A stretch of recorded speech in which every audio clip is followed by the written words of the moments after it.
14,000 कोटी रुपये खर्च केलेल्या कोस्टल रोडला तडे गेलेले आहेत।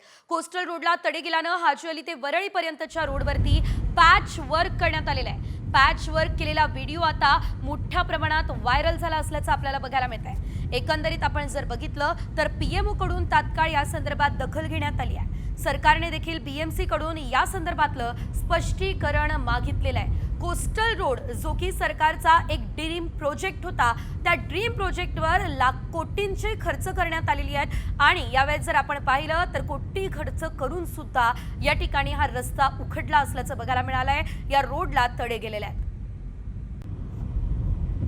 साम टीव्हीची एक्सक्लुझिव्ह बातमी खरं तर आपण पाहतोय, व्हिडिओ व्हायरल झालेला आहे आणि या संदर्भात पीएमओ कडून तात्काळ दखल सुद्धा घेण्यात आली असल्याचं आपल्याला पाहायला मिळत आहे। तर एवढ्या मोठ्या प्रमाणात या रोडसाठी खर्च करण्यात आला आणि त्यानंतर लगेचच या कोस्टल रोडला तडे गेले असल्याचं आपल्याला पाहायला मिळत आहे। त्यामुळे यामध्ये नेमकी चूक कोणाची आहे हे बघणं अतिशय महत्त्वाचं असणार आहे। हे काम जे ते निकृष्ट दर्जाचं काम झालंय का, हा देखील सवाल त्यामुळे उपस्थित झालेला आहे। तब्बल 1-2 नव्हे तर 14,000 कोटी रुपये खर्च केलेल्या कोस्टल रोडला आता तडे गेले असल्याचं आपल्याला बघायला मिळत आहे। त्यामुळे हाजी अली ते वरळी पर्यंत हा जो मार्ग आहे त्या ठिकाणी पॅच वर्क करण्यात आलेला आहे। अधिकची अपडेट या संदर्भात आपण घेऊयात आमचे प्रतिनिधी गिरीश कांबळे यांच्याकडून। गिरीश आपल्यासोबत लाईव्ह जोडले गेलेले आहेत। गिरीश, आपण पाहतोय कोस्टल रोड सरकारचा ड्रीम प्रोजेक्ट मोठा गाजावाजा करत याचं उद्घाटनही झालं आणि आता या रोडला तडे सुद्धा गेलेले आहेत।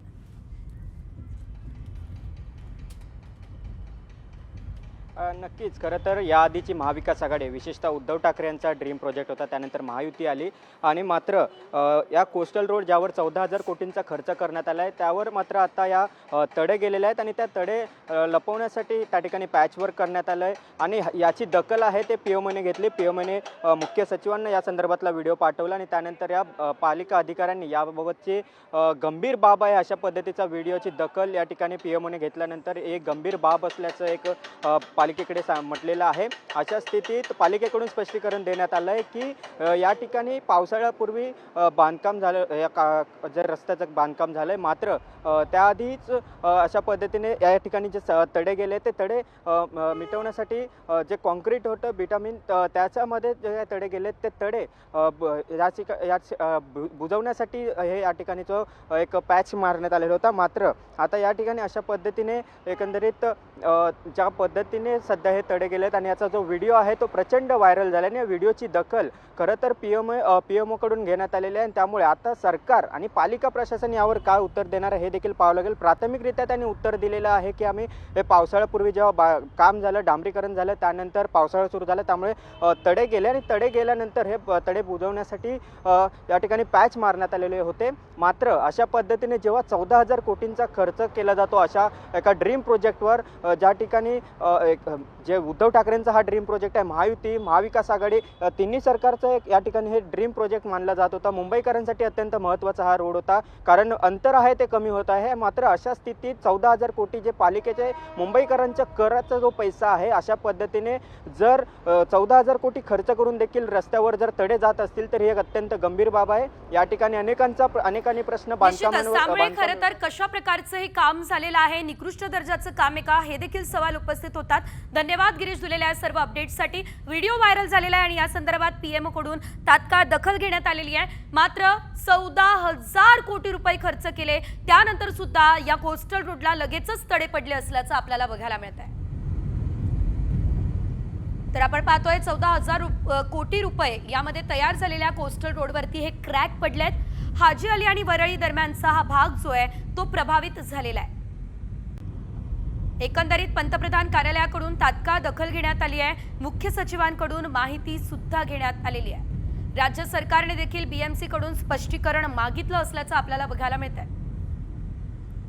महत्त्वाचा मुद्दा, कोस्टल रोडवर आधी गळती आणि आता तडे गेल्याचं देखील समोर आलेलं आहे। तर आपण पाहतोय कोस्टल रोडवरती हे मोठ्या प्रमाणात तडे गेलेले आहेत आणि हा जो व्हिडिओ आहे तो मोठ्या प्रमाणात व्हायरल झालेला आहे। 1-2 नव्हे तर साधारणतः 8 ते 10 ठिकाणी हे तडे गेलेले आहेत आणि त्या ठिकाणी पॅचवर्क करण्यात आलं असल्याचं देखील आपल्याला पाहायला मिळतंय। संपूर्ण रस्त्यावरती साधारणतः 10-12 ठिकाणी हे तडे गेले। या आधी सुद्धा आपण पाहिलं होतं पावसाळ्यामध्ये गळती झालेली होती आणि आज आपण जर बघितलं तर हे तडे गेलेले आहेत। आपण जर पाहिलं तर मुंबईमधल्या महत्त्वाकांक्षी प्रकल्पांपैकी एक असलेल्या कोस्टल रोडची वर्षभरामध्येच दुरावस्था झालेली आहे। आधी गळती लागली होती आणि आता रोडला तडे गेलेत। 8 महिन्यांपूर्वी पावसाळ्यापूर्वी पाण्याच्या गळतीची बाब समोर आलेली, त्यावेळेस देखील सामने ही बातमी दाखवलेली होती। त्यानंतर आपण पाहिलं होतं स्वतः त्यावेळेस असलेले मुख्यमंत्री एकनाथ शिंदे यांनी जाऊन पाहणी सुद्धा केली होती आणि आता थेट कोस्टल रोडला तडे गेले असल्याचं दिसतंय।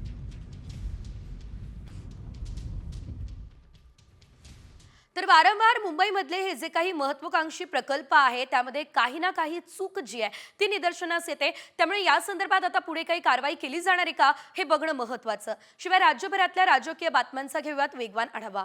कृषी मंत्री माणिकराव कोकाटेंना नाशिक जिल्हा न्यायालयानं मोठा दणका दिला। कोकाटेंना 2 वर्षांची शिक्षा सुनावली। माणिकराव कोकाटेंना 1995 साली कागदपत्र फेरफार आणि फसवणुकीप्रकरणी 2 वर्षांचा कारावास आणि 50,000चा दंडही ठोठावण्यात आला।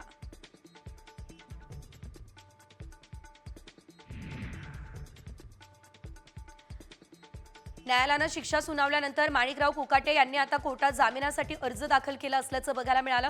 तर यावेळेस कोकाटेंना न्यायालयानं जामीन मंजूर केलाय। 15,000च्या जात मुचलक्यावरती कोकाटेंना जामीन मंजूर करण्यात आलेला आहे। आता सत्र न्यायालयामध्ये अपील करण्यासाठी त्यांना 30 दिवसांची मुदत सुद्धा दिली गेलेली आहे।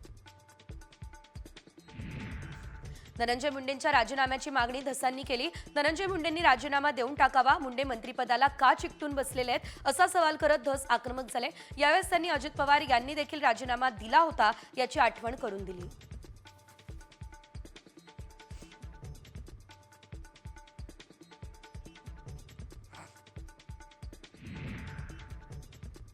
मंत्री धनंजय मुंडे यांना बेल्स पाल्सी नावाचा आजार झाला। या आजाराच्या रुग्णांना 2 मिनिटंही बोलता येत नाही ही माहिती धनंजय मुंडेंनी दिली। माझ्या दोन्ही डोळ्यांवर 15 दिवसांपूर्वी शस्त्रक्रिया झाली आहे। Padmashri doctor TP. लहाने यांच्या मार्गदर्शनाखाली ही शस्त्रक्रिया झाली अशी माहितीही देण्यात आली आहे।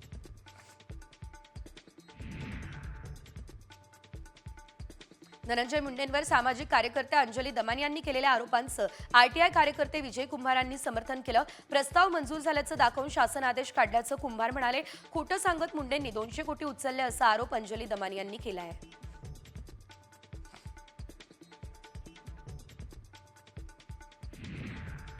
मंत्री धनंजय मुंडेंविरोधात करुणा मुंडे आक्रमक झाल्या। त्यांनी आता मुंडेंविरोधात उपोषणाचा इशारा दिला। अधिवेशनाआधी करुणा मुंडे आझाद मैदानात उपोषणाला बसणार आहेत। धनंजय मुंडेंनी शपथपत्रामध्ये खोटी माहिती दिल्याचा त्यांचा आरोप आहे।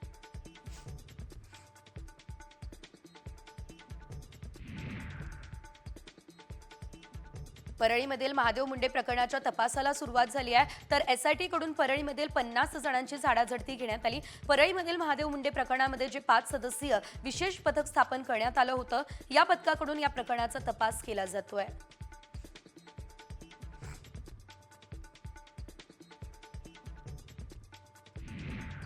एकनाथ शिंदेंनी काढलेलं 1400 कोटींचं टेंडर भाजपने रद्द केलं। शिंदे मुख्यमंत्री असताना झोपडपट्टीमधील सफाई, शौचालय देखभाल आणि दारोदारी जाऊन घनकचरा गोळा करण्याच्या कामासाठी टेंडर काढण्यात आलं। मात्र यावर भाजपचे नेते प्रवीण दरेकरांनी मुद्दा उपस्थित केला। बेरोजगार संस्थांच्या फेडरेशनने कोर्टात याचिका केली, त्यामुळे आता हे टेंडर रद्द करण्यात आले आहे।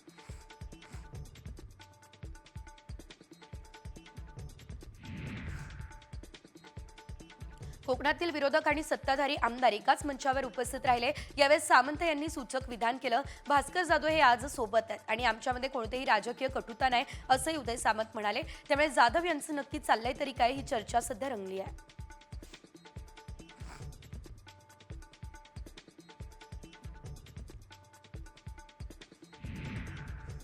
मुंबई महानगरपालिकेच्या निवडणुका एप्रिल ते मे महिन्यामध्ये लागू शकतात, त्यामुळे तुम्ही कामाला लागा असं आवाहन उद्धव ठाकरेंनी कार्यकर्त्यांना केलंय। आता मी धक्का पुरुष झालोय, कोण किती धक्के देतोय ते पाहतो असं म्हणत उद्धव ठाकरेंनी विरोधकांना आव्हान दिलंय।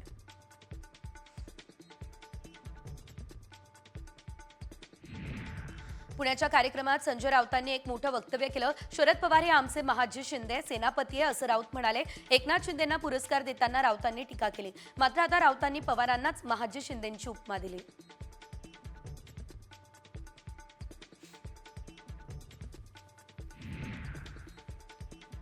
शिंदेंना पुरस्कार दिल्यानंतर राऊतांनी केलेल्या टीकेला पवारांनी पडदा टाकलेला आहे. राऊत आणि माझ्यामध्ये विसंवाद नाही, आमचे चांगले संबंध आहे असं पवार म्हणाले.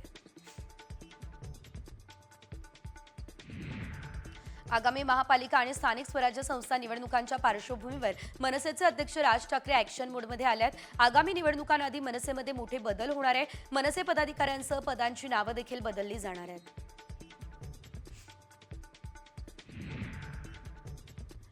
आव्हाड समर्थकांची घरवापसी झाली आहे. 2च दिवसांपूर्वी अभिजित पवार यांनी अजित पवार गटामध्ये प्रवेश केला, मात्र 2 दिवसांमध्ये स्वगृही ते परतले. ब्लॅकमेलिंग करून अजित पवार गटात प्रवेश केल्याचा आरोप त्यांनी केलेला आहे. जितेंद्र आव्हाडांची साथ कधी सोडणार नाही असंही ते म्हणाले.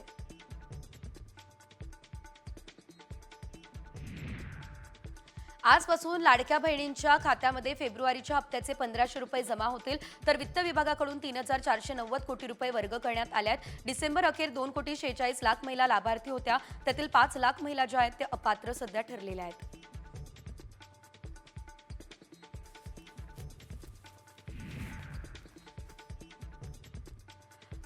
जिल्हाधिकाऱ्यांना लहान सहान बैठकांसाठी बोलावू नका या सूचना महसूल विभागाने इतर विभागांना केल्या. फक्त बुधवारी आणि गुरुवारी जिल्हाधिकाऱ्यांसोबत बैठका घेण्यात याव्यात. याशिवाय व्हिडिओ कॉन्फरन्सिंगच्या माध्यमातून अशा सूचनाही करण्यात आलेल्या आहेत. बैठकीसाठी महसूल विभागाची लेखी पूर्व परवानगी घेणं देखील आवश्यक असेल.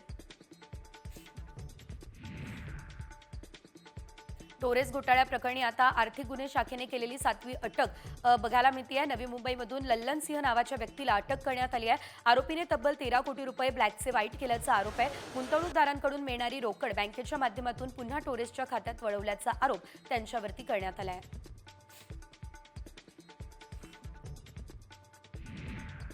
कोल्हापुरातील शिवाजी विद्यापीठाच्या नामांतराचा वाद पेटण्याची शक्यता आहे. हिंदू जनजागृती समितीने शिवाजी असा एकेरी उल्लेख हटवा ही मागणी केलेली आहे. छत्रपती शिवाजी महाराज विद्यापीठ असं नामांतर करा ही मागणी सुद्धा करण्यात आलेली आहे.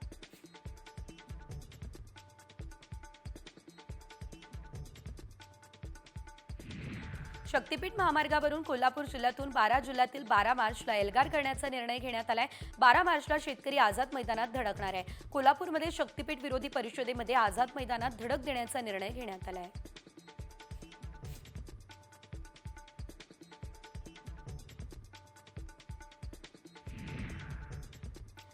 संभाजीनगरमधील क्रांती चौकात शिवजयंती मिरवणुकीत एका संघटनेच्या कार्यकर्त्यांनी थेट कुख्यात गँगस्टर लॉरेन्स बिश्नोईचे पोस्टर झळकावले. बिश्नोई गँग संभाजीनगरात हातपाय पसरवती असा अंदाज आहे. अशा प्रकारे गँगस्टरचे उदात्तीकरण कशासाठी करण्यात येत आहे हा सवाल नागरिकांनी केला.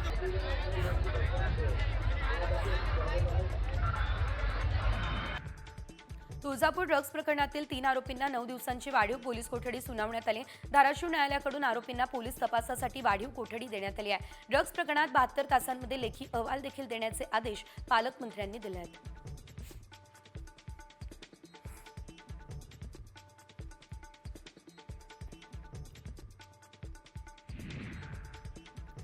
मुंबईमधून एक मोठी बातमी आहे. एकीकडे दिल्लीमध्ये अखिल भारतीय साहित्य संमेलन होतंय, दुसरीकडे मुंबईमध्ये मराठी द्वेष मात्र काही थांबत नाहीये. गेल्या काही दिवसांपासून महाराष्ट्रामध्ये विशेषतः मुंबई आणि आसपासच्या शहरांमध्ये वारंवार मराठी भाषेच्या अपमानाच्या घटना या समोर येताना आपण पाहतोय. अशातच आता मुंबईमधल्या दहिसर आणि रेल्वे स्थानकातील तिकीट खिडकीवरती मराठी भाषेतील संवादावरून वादाची घटना घडली असल्याचं आपल्याला बघायला मिळत आहे. तिकीट खिडकीवरील महिलेने मराठी भाषा मला काही गरजेची वाटत नाही असं म्हणत प्रवाशाबरोबर अरेरावी केल्याचा व्हिडिओ समोर आलाय. यापूर्वी देखील मुंबई सेंट्रल, काळबादेवी, टिटवाळा, ठाणे, सांताक्रूज आदी परिसरात मराठी भाषिक आणि परप्रांतीय यांच्यात मराठी भाषेवरून वाद झाल्याच्या घटना या आपण पाहिल्या. इंग्लिशमध्ये मी प्रेफर करते म्हणून बघा. हे मॅडम यांना सांगा मराठी बोलणं जरुरी नाही. बोला आता महाराष्ट्रामध्ये असं बोला आता. मला सांगा फक्त यांना सांगा सिंगल परत मला सांगा तुम्ही मराठी बोलणं जरुरी नाही म्हणून. यांनी का बोलले हे स्टेटस? त्यांना माहित नाही का मराठी भाषा काय आहे? इथे महाराष्ट्रामध्ये काम करतात नाही जमत जाणं सोडून निर्माणी करता आमच्यावरती इथे येतात. तर भाषा नाही जमत जा. मला इथे सांगता 100 रुपयासाठी मला एवढे शब्द सुनावतात. तुम्हाला मराठी ना तुम्ही कशाला इथे येता महाराष्ट्रामध्ये? बघा देशाचं तिकीट काउंटर आहे मॅडम. यांना बोलतात हे मराठी मला काही गरजेची नाही. इंग्लिशमध्ये मी प्रेफर करते म्हणून बघा. हे मॅडम तोंडाला मास्क लावा. तोंड मास्क काढा. मास्क काढा. तुम्हाला मराठीचं वावडं काय आहे ते आम्ही दाखवतो. मास्क काढा. त्यांनी बाहेर यायचं. मी आतमध्ये येणार नाही. मराठी भाषेबद्दल काय बोललात बघा. बोलले की नाही बघा. बोलले ना काय बोलले ते मराठी बद्दल. आता काय बोलले ते मराठी बद्दल तुम्ही बोलताय ना. तुम्ही उठून आला इथे बसले तुम्ही त्याला उठवा. तर मुंबईसारख्या ठिकाणी मराठी माणसासोबतच मराठी भाषेची सुद्धा गळचेपी होत असल्याच्या एक ना अनेक घटना समोर येत आहे. त्यामुळे या संदर्भात पुढे काही पावलं उचलली जाणार आहे का, हा महत्त्वाचा मुद्दा आहे. यासोबत आणखी काही ताज्या आणि अपडेटेड घडामोडी वेगवान स्वरूपात.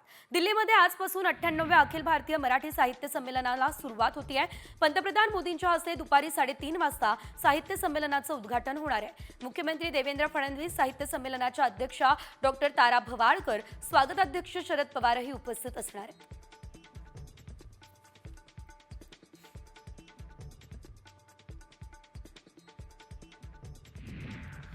जीपीएसच्या धास्तीने कुक्कुट व्यवसायाला राज्यभरात मोठा फटका बसला. दररोजच्या विक्रीमध्ये सुमारे 400 मेट्रिक टन घट झाली. सोबतच प्रति किलो चिकनचे दर सुमारे 20 रुपयांनी कमी झाले.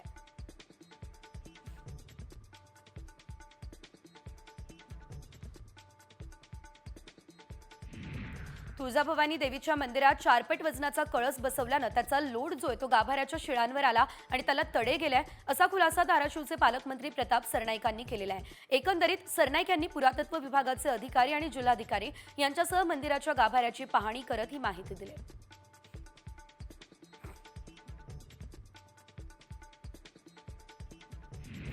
चॅम्पियन्स ट्रॉफी स्पर्धेत टीम इंडियाने विजयी सलामी दिली. पहिल्याच सामन्यामध्ये टीम इंडियाने बांगलादेशचा पराभव केला. बांगलादेशने टीम इंडियासमोर 229 धावांचं आव्हान ठेवलं.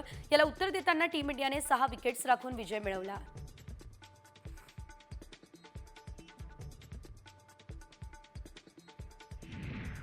चॅम्पियन्स ट्रॉफी स्पर्धेमध्ये टीम इंडियाचा विजय झाला. बांगलादेशला 230 धावांच्या आत रोखण्यात मोहम्मद शमीने निर्णायक भूमिका बजावली. शमीने टीम इंडियासाठी सर्वात जास्त 5 विकेट्स घेतल्या.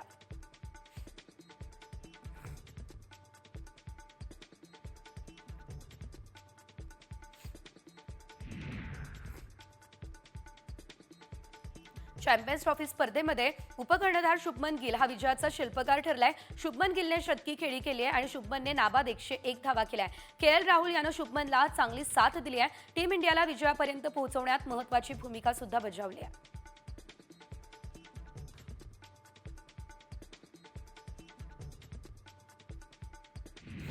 मध्य प्रदेशनंतर आता गोव्यात सुद्धा छत्रपती संभाजी महाराजांच्या आयुष्यावर आधारित चित्रपट छावा हा टॅक्स फ्री झालाय.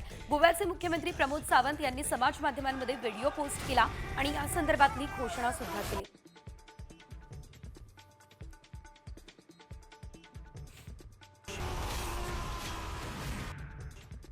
छावा चित्रपट मध्य प्रदेशमध्ये टॅक्स फ्री करण्यात आलाय. मुख्यमंत्री मोहन यादव यांनी एका कार्यक्रमात याची घोषणा केली. जो कोणी छावा चित्रपट बघेल त्याला संभाजी महाराजांच्या आयुष्यातील विविध घटना कळतील, असं मुख्यमंत्री यादव यांनी ही घोषणा करताना म्हटलंय.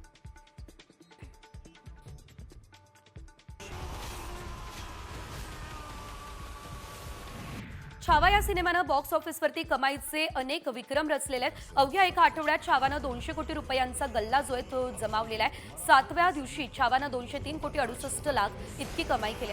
अभिनेता विकी कौशलने सोशल मीडियावर या संदर्भातली माहिती दिली.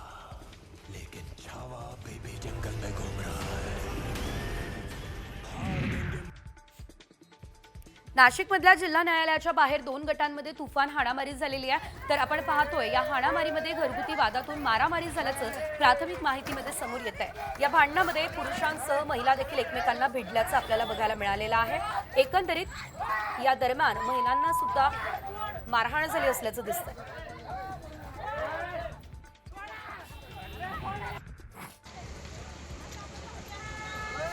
वसई विरार या महानगरपालिकेने फेरीवाल्यांवर कारवाई केली. महिला फेरीवाल्यांमध्ये संतापाचं वातावरण निर्माण झालं. फेरीवाल्यांकडून रोज 40 ते 60 रुपयेपर्यंत पावती फाडली जाते. तरी देखील वारंवार आमच्या हातगाड्यांवरती कारवाई का केली असा प्रश्न महिला फेरीवाल्यांनी उपस्थित केलेला आहे.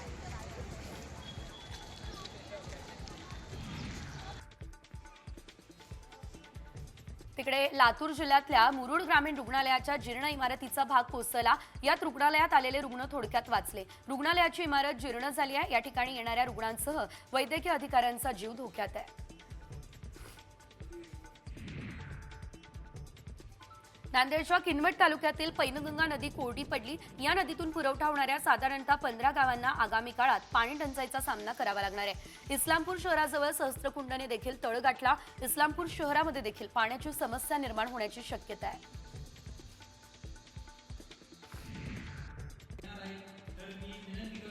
शेतकऱ्यांच्या संपूर्ण कर्जमुक्तीसाठी रघुनाथदादा पाटलांच्या नेतृत्वाखाली शेतकरी संघटनांनी एल्गार पुकारला। अहिलानगरच्या श्रीरामपूरमध्ये शेतकरी जनजागृती अभियान सुरू करण्यात आलं। 19 मार्च रोजी पुण्यात आयुक्त कार्यालयास घेराव घालण्याचा इशारा रघुनाथदादा पाटील यांनी दिला। अंबरनाथ या ठिकाणच्या पालेगाव परिसरात लँडस्केप हेरिटेज संकुलाच्या पार्किंगमध्ये इलेक्ट्रिक गाडीला आग लागली आहे। बाजूला उभ्या असलेल्या 12 गाड्यांचा देखील कोळसा झालाय। इलेक्ट्रिक गाड्यांच्या सुरक्षिततेवर पुन्हा एकदा प्रश्नचिन्ह त्यामुळे उपस्थित झालेलं आहे।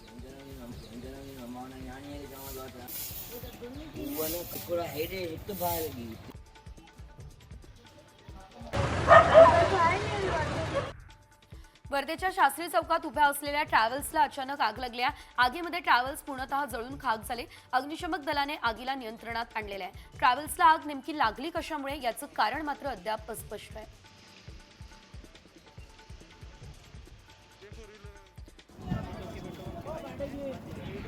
कल्याण वालधुनी पुलावर आता धावत्या दुचाकीने पेट घेतला। सुदैवानं कोणती जीवितहानी झालेली नाही। आगीमध्ये बाईक पूर्णतः जळून खाक झाली आहे।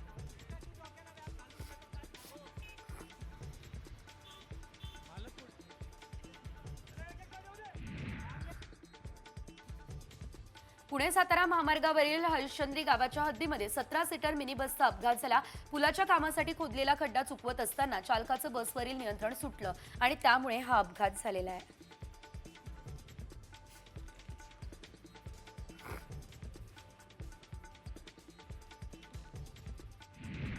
स्कूल बसची वाहनाला धडक लागली आहे। बसचा वेग जास्त असल्यानं अपघात झाला। सुदैवानं कोणती जीवितहानी झालेली नाही। नवी मुंबईमधील घणसोलीमधली ही घटना आहे। या अपघातामुळे शाळेच्या वाहन चालकांसाठी असलेले नियम पाळले जात आहे की नाही हा प्रश्न पुन्हा एकदा निर्माण झालेला आहे।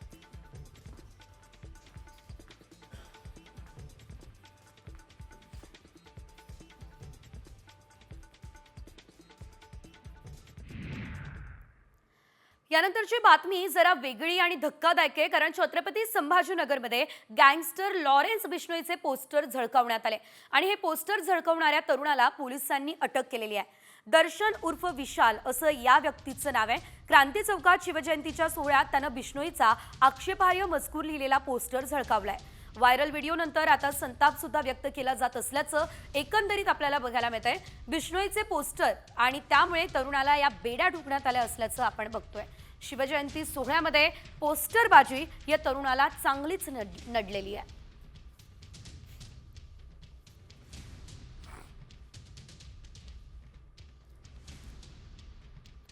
आणि आता बातमी उल्हासनगरमधून आहे। अंगावर फुगा मारल्याच्या रागातून तुफान राडा झालाय। 7 ते 8 जणांच्या टोळीने थेट दुकानात घुसून 2 जणांना बेदम मारहाण केली आहे। ही संपूर्ण घटना सीसीटीव्ही कॅमेऱ्यामध्ये कैद झाली असल्याचं बघायला मिळत आहे। या हल्ल्यामध्ये इर्शाद अली आणि अब्दुल हकीम हे गंभीर जखमी झाले।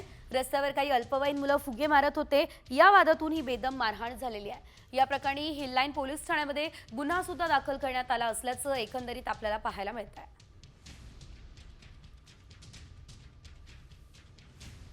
क्षुल्लक कारणातून हा तुफान राडा झाला। पाण्याचा फुगा मारला, त्यामुळे बेदम मारहाण करण्यात आली।